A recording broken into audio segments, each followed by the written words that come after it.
Kas naktim veido, dangumi skraidino, kol dangus ir mėnuo lietumi gaivino. Žmonės savo veidus rūkuose skandino ir kartais mosuojant jį perkūnu vadino.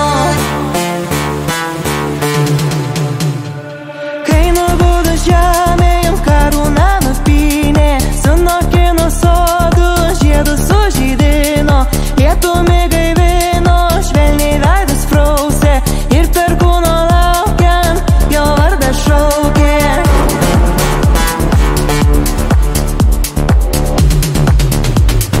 Perkūnu vadino.